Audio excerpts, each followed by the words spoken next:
Please give an energetic and warm welcome to the one and only Kapil Sharma.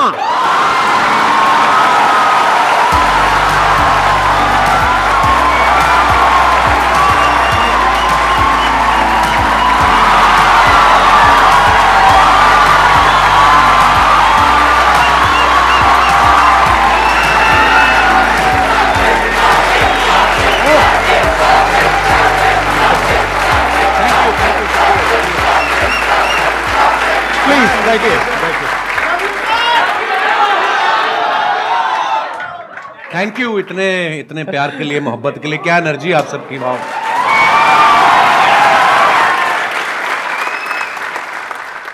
मैं तो सोचा था आप मेरे शो पे आएंगे कभी। एक ही बात है, कोई फर्क नहीं। एक ही बात है, हाँ। अच्छा, इससे पहले कि ऑडियंस आपसे इंटरेक्ट करे, ऑडियंस आपसे क्वेश्चंस पूछे, मेरे माइंड में एक सीरियस क्वेश्चन है जी। आज से 10 साल पहले आपने अपने करियर की शुरुआत करी थी। मैंने देखा 2013 में कॉमेडी नाइट्स विद कपिल के नाम से आपका शो आया था। आज पूरे 10 साल हो गए हैं उस जी सर। तो तब क्या आपने सोचा था कि एक दिन आपको संदीप महेश्वरी शो में आने का मौका मिलेगा?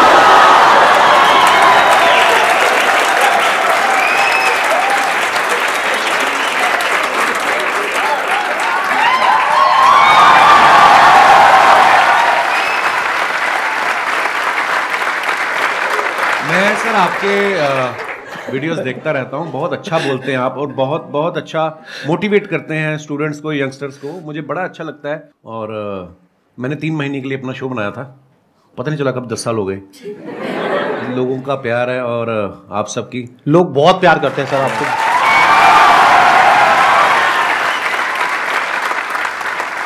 चलिए Q&A सेशन शुरू करते हैं। सर आपसे एक्चुअली एक रिक्वेस्ट है कि आप मोटिवेशनल मंच पे आए हैं तो कॉमेडी के वे में थोड़ा मोटिवेट कर सकते हैं। ये संदीप जी से बेहतर कौन करता है? मैंने इतने सारे वीडियोस देखे हैं कि आपको इतनी मोटिवेशनल बातें करते हैं आपके साथ और बीच बीच में आपको हंसाते रहते हैं, तो इसीलिए शायद इनका शो इतना पॉपुलर भी है। Hello Kapil sir. सर मैं आपका बहुत बड़ा फैन हूँ। Thank you brother. मैं आपके साथ 2 लाइन गाना चाहता हूँ। मैं सीरियसली बोलूँ, आपको देख के मुझे कोई गाना नहीं याद आ रहा। सर मेरे को आ रहा है सर, आपको देख के गाना याद। प्लीज आप शुरू करिए।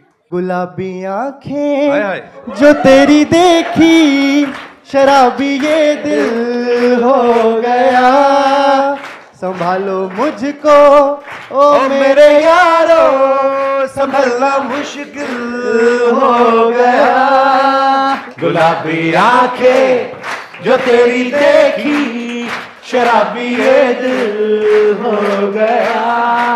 वाह, बड़े एनर्जी यार, क्या बात है। बहुत बढ़िया। सर मैं बहुत ज्यादा बोलती हूँ, बहुत ज्यादा, हद से ज्यादा बोलती हूँ। भगवान उसका भला करे जिससे आपकी शादी होगी।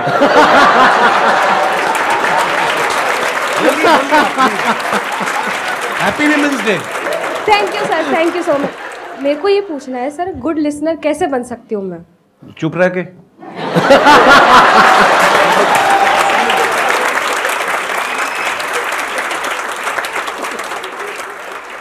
मेरा एक क्वेश्चन था कि आजकल जैसे इंस्टाग्राम पे भी बहुत सारे इन्फ्लुएंसर्स बढ़ रहे हैं, तो कुछ ही टाइम में उनका कंटेंट की कमी हो जाती है, तो आप इतने साल से रेगुलरली कर रहे हो, तो आप कैसे अपने आप को रेलेवेंट रख रहे हैं और हम सबके लिए मतलब अभी भी इतना एंटरटेन कर रहे हैं, और कैसे कर पा रहे हैं?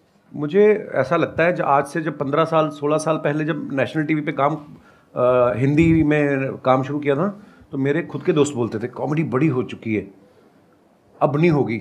मैं कहा ऐसे तो सांस भी बड़े ले चुका है ना। तो मुझे ऐसा लगता है कि जब तक दुनिया है, जब तक हालात हैं, हर रोज़ कुछ ना कुछ आपकी ज़िंदगी में घटता है। आप न्यूज़ चैनल लगा के देख लो, हर जगह आपको कोई ना कोई नई चीज़ें मिलती हैं। तो जब तक ये सब होता रहेगा, ह्यूमर भी आता रहेगा। हाँ, मेहनत लगती है, पर हाँ, जैसे ये जो आपकी एनर्जी देखी, जो आप लोगों का प्यार देखा, तो ये हमें मोटिवेट करता है और मेहनत करने के लिए।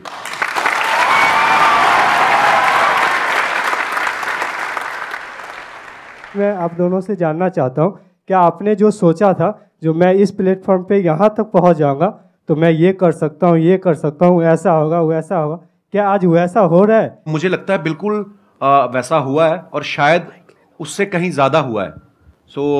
मैं बड़ा फॉर्चुनेट हूँ, मैं बड़ा ब्लेस्ड हूँ और मुझे ऐसा लगता है कि जितना सोच के आए थे उससे कहीं ज़्यादा मिला है।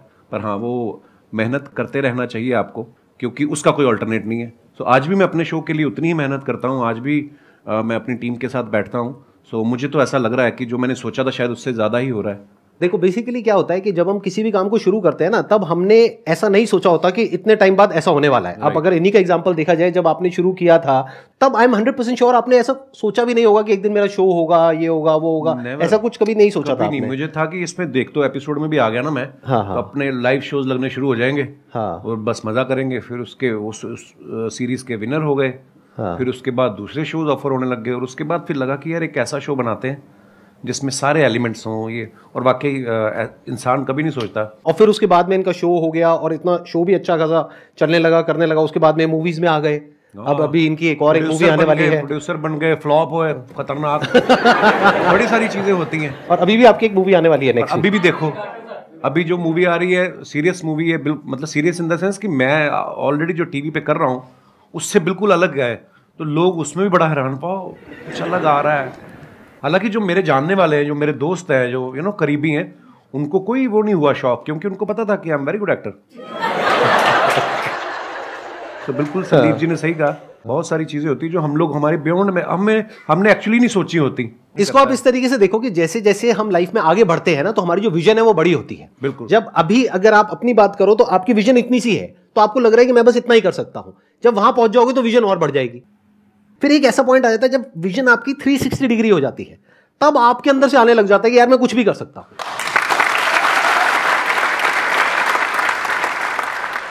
मजा आना चाहिए, मुझे ऐसा लगता है, जो मैंने देखा कि अब मजा आ रहा तो फिर जिंदगी पता नहीं चलती। 10 साल मेरे कब निकले ये वाले, जब ये शो शुरू किया मुझे जेन्युइनली नहीं पता चला। मैं शादी करना भूल गया था बीच में, फिर मेरे को किसी ने याद किया, बोला कि तुम शादी कर लो, 36 के हो गए हो, 40 के बाद मतलब फिर काम खराब हो जाता है। फिर मैं अगर शादी, आपने कोशिश तो बहुत करी थी अपने शो में जी, वो पत्ता सीधा पड़ा नहीं। नहीं, वो मुझे लगता था कि वो अब ये आ रही है अगले हफ्ते हीरोइन, इससे बात बन जाएगी। हाँ, वो प्रमोशन करके निकल जाती थी, फिर मिलती नहीं थी। ये बात आपको थोड़ा लेट समझ आई कि वो अपने प्रमोशन के लिए आ रही है, आप अपनी प्रमोशन करते थे, बात बनी नहीं। चलो कोई नहीं, लेकिन आई थिंक आपका भी जो रिलेशनशिप है, अगर एक बार हम थोड़ा सा ऑफ ट्रैक जाए जी, तो बहुत पुराना रिलेशन है आपका गिन्नी के साथ। हाँ हाँ, ऑफ कोर्स। मैं कॉलेज में पढ़ता था, जब मैं पोस्ट ग्रेजुएशन के लिए एडमिशन लिया अमृतसर से जलंधर, तो हमारे यूथ फेस्टिवल जैसे होते हैं, है ना, यूनिवर्सिटी के इंटर कॉलेज कॉम्पिटिशन। तो मैं अपने कॉलेज में पढ़ रहा था, और गर्ल्स कॉलेज का अलग से कंपटीशन होता था, बॉयज़ का अलग से होता था। उसके बाद जो विनर होते थे दो, फिर वो बॉयज़ और गर्ल्स का कंबाइंड फाइनल में होता था। उस तरफ से गिन्नी फर्स्ट आ गई, बॉयज़ वाले में मैं आ गया। फिर फाइनल में जब आमने सामने हुए, वही एक दिन था जिसमें मैं जीता, उसके बाद गिन्नी जीतती आ रही है। और कंपटीशन क्या था सर? थिएटर कैटेगरी, मतलब बहुत सारी कैटेगरी होती है, फाइन आर्ट्स होता है, म्यूजिक होता है, आप किसमें थे? आप कौन सी कैटेगरी? मैं थिएटर में था, और थिएटर में होता है one act play, skit, histrionics, mime, fancy dress. अच्छा, तो शुरू से ही आपको शौक रहा है थिएटर का, म्यूजिक का, इन सब चीजों का? जी। और वो जो आपकी वाइफ है वो किस कैटेगरी में थी? वो थिएटर में ही थी, और वो फोक डांस में भी थी। हाँ, गिद्दा बड़ा अच्छा डालती थी, अब तो मुझे नहीं चाहती है, पर जैसे आप कॉलेज डेज में थे, तो आपकी हर एक ग्रुप में ऐसा होता है एक बंदा कि वो जो होता है सबकी लेने वाला होता है। तो सर, आपने जो ये कॉमेडी का जो करियर है, वो आपका ये बेइज्जती करने का शौक था, या फिर आपने मतलब पूछ रहे हैं आप किस तरफ थे? जैसे एक ग्रुप में एक बंदा ऐसा होता है, तो आप वो बंदे थे, या फिर आपके साथ ऐसा कुछ हुआ था? मतलब यही आप पूछना चाह रहे हैं? जी सर, यस सर। हाँ, मतलब बेइज्जती करने वाली ये लाइन कहाँ से आ गई भाई?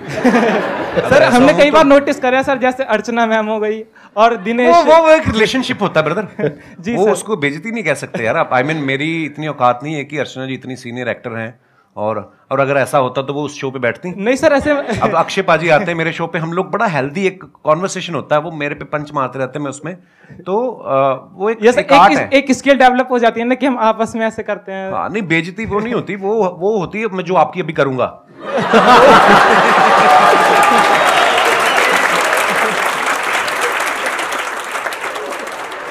मैं स्कूल में ऐसा नहीं था, बिल्कुल कॉलेज में भी ऐसा नहीं था। हाँ, पर मुझे लोगों को हंसाना अच्छा लगता था, पर मैं बड़ा इंट्रोवर्ट था।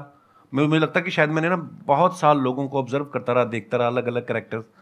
तो जैसे अभी मैडम ने भी सवाल पूछा था, तो वो चीज़ें डेवलप हो रही होती हैं, आपको नहीं पता होता है कि आपके अंदर कुछ डेवलप हो रहा है धीरे धीरे करके। तो अच्छा लगता था लोगों को हंसाना, सो आई थिंक उसी की सर वजह अपने आप पर भी हंसना भी स्किल है सर, कई लोग हैं जो अपने आप पे हंस ही नहीं पाते। सबसे पहले अपने ऊपर हंसो। एक मैं आपको मंत्र बताऊं छोटा सा, अगर आपको लगे ना कि यार मेरे बारे में लोग क्या कहेंगे, सबसे पहले अपने बारे में खुद ही कह दो। जब आपके शो में कोई भी आता है या जैसे एक्टिंग हो गया या सिंगर, तो आपको किस में मजा आता है? आपने एक्ट्रेस तो बोला ही नहीं। मेन मजे वाली बात है सिंगर है। सिंगर के साथ ज्यादा मजा आता है या? हाँ, मुझे एक्चुअली क्योंकि पर्सनली मुझे म्यूजिक का बहुत शौक है, नहीं एक्टर्स के साथ भी बहुत मजा आता है, मस्ती मजाक करते हैं, पर कोई जब सिंगर आता है तो उससे ये होता है कि आप भी एंटरटेन होते हो, है ना, नहीं तो अदरवाइज हम उनको कर रहे होते हैं, ऑडियंस को कर रहे होते हैं। तो म्यूजिशियंस कोई भी आते हैं सिंगर या, तो मुझे बड़ा अच्छा लगता है। Thank you. क्वेश्चन मेरा ये है, जैसे कि सर वैसे मैं डिजिटल मार्केटिंग करता हूँ और क्या कहते हैं मिमिक्री वगैरह भी कर लेता हूँ मैं। अच्छा जी। बट मैं क्या है, मैं कहीं चैनल वगैरह पे किसी चीज़ पे मैंने कोई चैनल वगैरह नहीं बनाया। वैसे क्लाइंट के लिए हम लोग ये काम करते हैं, तो उनकी जो सोशल मीडिया अकाउंट है मैं अच्छे खासे रीच उन पे ला सकता हूँ, बट मेरे को टाइम नहीं मिल पाता। ऐसा भी नहीं है, बहुत कुछ करता हूँ, मतलब समझ में नहीं आता कि टाइम क्यों नहीं मिलता अपने लिए अगर निकालना चाहूँ तो। आप जवाब देंगे, मैं जवाब दूं? हाथ तो नहीं उठाना चाहते ना? मेरा आपसे सवाल है अब, ये सवाल आपने हमसे क्यों पूछा? क्योंकि आपका टाइम है। देखो, मैंने जैसे कहा कि आपको जिस चीज में मजा आता है, अगर आपको लग रहा है कि आपको जो आप जो कर रहे हैं उसमें आपको मजा आ रहा है, तो फिर आप वो अपने लिए कर रहे हैं, आप ही का टाइम है। और अगर आपको उसमें मजा नहीं आ रहा तो फिर मजा ढूंढने का। नहीं सर, मजा तो आता है, मतलब वही है कि टाइम नहीं मिल पाता, पता नहीं कैसे नहीं मिल पाता। भाई टाइम मिलता नहीं है, निकालना पड़ता है।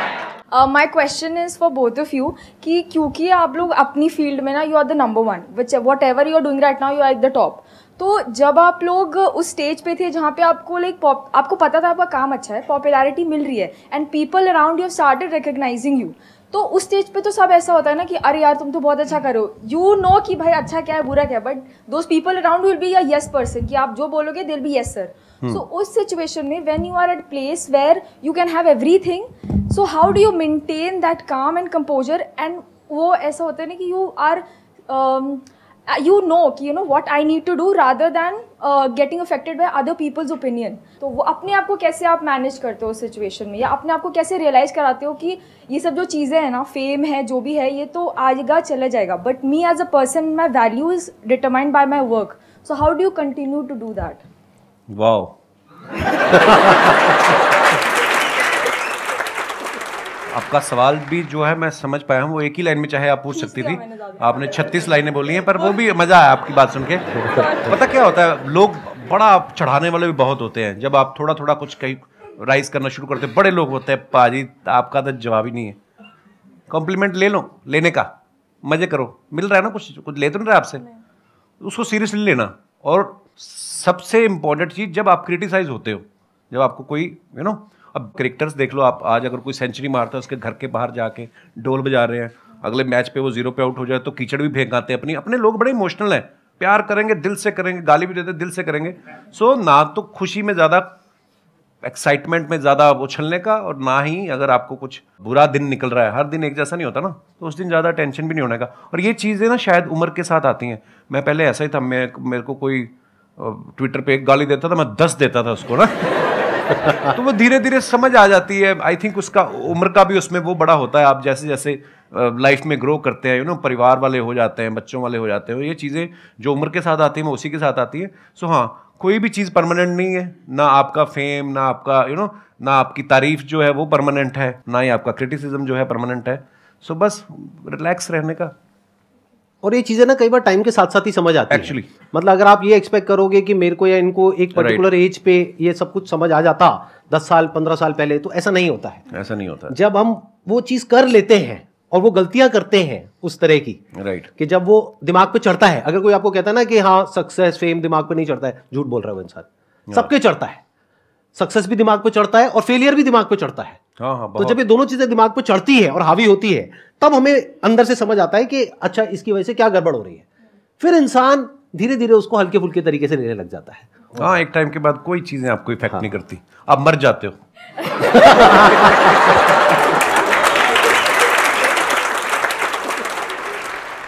मेरा एक ही क्वेश्चन है, हम खुद का बिजनेस कर रहे हैं, कुछ भी कर रहे हैं, हम कैसे टीम बिल्ड करें उनके अंदर कैसे लॉयल्टी लेके आए, हम कैसे पता करें उनके दिल के अंदर हमारे लिए मतलब बहुत ज़्यादा लॉयल्टी है, मतलब समर्पण है हमारी कंपनी के लिए, हमारे लिए, हमारे टीम मेंबर के लिए। इट्स अ गुड क्वेश्चन, और ये हम सिर्फ टीम पे नहीं लगा सकते इस फंडे को, हम दोस्ती पे भी लगा सकते हैं, बिल्कुल, फ्रेंडशिप पे भी लगा सकते हैं, रिलेशनशिप बोल सकते हैं, any kind of a relationship, that could be a professional relationship और अ पर्सनल रिलेशनशिप। तो कोई भी रिलेशनशिप हो किसी भी तरीके की, उसको स्ट्रांग कैसे किया जाता है? देखो, आप सामने वाले के मन में क्या चल रहा है ये तो आप कभी भी नहीं जान पाओगे। अगर आपको ऐसी कोई शक्ति मिल जाए तो तुम बिजनेस छोड़ के तुम तो लड़कियों के पीछे लग जाओगे कि मुझे तो पता है इसके दिमाग में क्या चल रहा है। सो देखो, ये शक्तियाँ तो मुझे नहीं पता कहाँ से आती हैं, हाँ, लेकिन आपको कहीं ना कहीं अंदर से पता चल जाता है कि कौन मेरे लिए अच्छा सोच रहा है। अच्छा, ऐसा भी नहीं है कि जो आज आपके लिए अच्छा है वो आज से 5 साल बाद हो सकता है उसके मायने बदल जाएं, उसकी आपसे एक्सपेक्टेशन अलग हो जाएं।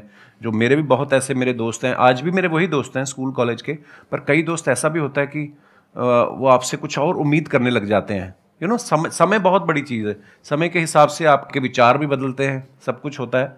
पर हाँ, अगर आपको ये जानना है कि ये मेरे लिए कितना लॉयल है तो ये सोचना छोड़ दो, आप अपना 100% उसको दे दो। जब वो देखेगा कि आप उसको कितनी मोहब्बत से इसको ट्रीट कर रहे हो तो वो सेम शायद बदले में आपको ऐसा मिलेगा।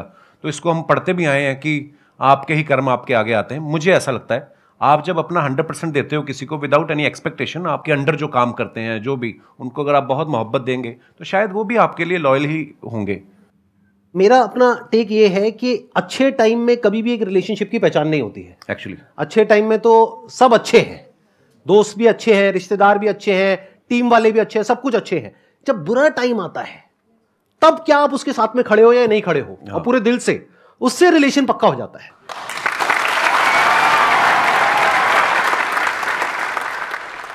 मैं आप दोनों की बहुत बड़ी फ़ैन हूँ। Thank you. प्लस आप दोनों ही बहुत पॉजिटिव पीपल हो, लाइक अगर देखें तो किसी को हंसा सकते हो बहुत इजीली और मोटिवेट भी कर सकते हो अपनी कॉमेडी से और अपनी बातों से।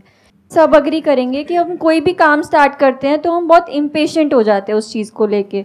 तो आप इम्पेशेंट आप दोनों भी होते होंगे, तो आप कैसे डील करते हैं उस चीज़ से, दोनों? लाइफ में जो सबसे बड़ी क्वालिटी हम सबके अंदर होनी चाहिए, जो आई एम 100% श्योर इनके अंदर भी है, और वो लोग जो आगे बढ़े हैं लाइफ में सबके अंदर है। लाइफ में अंदर चाहे जैसी भी हालत है, मन है चाहे नहीं है, जो करना है वो करना है, as simple as that. The show must go on. ये क्वालिटी हमारे अंदर सबके अंदर होनी चाहिए अगर हम लाइफ में आगे बढ़ना चाहते हैं, तो जो आज की जनरेशन में बहुत कम लोगों के अंदर होती है। हम क्या सोचते हैं, काम को शुरू करते हैं, रिजल्ट नहीं आया, छोड़ो बेकार है, फिर किया नहीं आया, बेकार है। बेकार है क्या होता है, करना है तो करना है ना। आगे सर, आपकी बारी। सेम। मुझे पता था ऐसे कुछ आने वाला है यहाँ से। Thank you so much sir यहाँ पर आने के लिए। Thank you. मुझे बहुत मजा आया आपसे मिल करके। थैंक यू, बहुत बढ़िया।